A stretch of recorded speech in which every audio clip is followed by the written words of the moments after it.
Georg, meie oleme sinuga juba tuttavad. Ma olen vaadanud vetikakasvatust. Olen näinud, mismoodi nad seal vohavad, tasapisi kasvavad. Aga kas see meie tänase jutu alguseks selline pilt, nagu siin akvaariumis avaneb, kas seal Uus-Meremaal see põhi on midagi sarnast või on hoopis midagi muud? No tegelikult Uus-Meremaal on see pilt ikkagi natuke teistsugune. See pilt, mis meil siin akvaariumis on ja mida tavaliselt ka nendes merevee akvaariumites kodudes või igal pool näha on, siia valitakse ikkagi rohkem sellised sooja Lõunamere liigid. Miks Uus-Meremaa ongi selline huvitav koht ja miks meil nendega nagu hea koostööd teha on, et kui meie asume siin nii-öelda selle põhjapoolkera nagu põhjapoolsemas otsas on ju külmas meres, siis nemad on täpselt samamoodi selle lõunapoolkera lõunapoolsemas otsas ka üsnagi külmas meres. Nii et tegelikult seal ei olegi sooja vett mitte ühelgi aastal.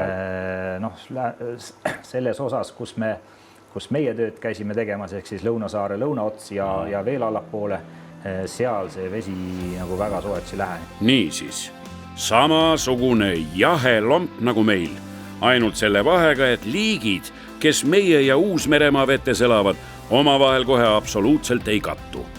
Võiks ju mõtelda, et miks need merebioloogid siis siin koduses Läänemeres ei tuuselda, vaid peavad teisele poole maailma Otago ülikooli teadlaste mängumaadele sõitma. Meil ühel doktorandil oli vaja nagu teemat, just nimelt seda hapestumise mõju vetikatele ja maailmas hakkasime vaatama ja põhimõtteliselt jõudsimegi ainult enam ühte laborisse välja, kes sellega niimoodi aktiivselt tegeleb. Ja sealt meil see koostöö hakkaski pihta. Vetikate hapestumine võib kõlada millegi väga spetsiifilise ja igavana, aga võta näpust. See on kurikaval protsess, mis käivitub siis, kui vette satub rohkem süsihappegaasi kui eelmistel perioodidel ning see muudab tervet merekeskkonda. No see on see nii-öelda tänapäeva moodsa maailma üks suuremaid hädasid on seesama, et meil on seda CO2 või süsihappegaasi atmosfääris hästi palju, ehk siis ja me toodame sinna kogu aeg seda juurde on ju. Mis see süsihappegaas, ta koguneb atmosfääri, aga ta samal ajal ka lahustub ookeani. Kui ta juba vette läheb, siis toimuvad veesprotsessid, mis muudavad selle vee sutsukene happelisemaks. Ja mida rohkem meil on seda süsihappegaasi õhus, seda rohkem on teda meres ja seda happelisemaks hakkab minema see vesi. Ja see on selline mure, mis tegelikult hakkab ka teatud hetkel organismidele mõjuma.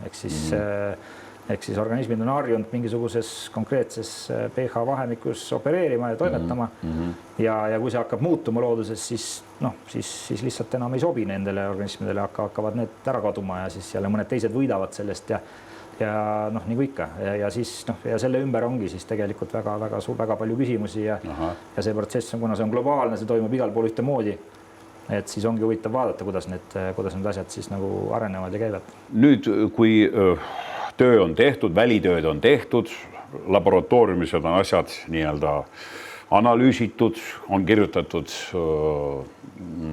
artikkel kuskil teadusajakirjas, et mismoodi nüüd seda siis saaksime siin näiteks Eestis meie tulevased noored teadlased, kuidas nad saaksid seda kasutada?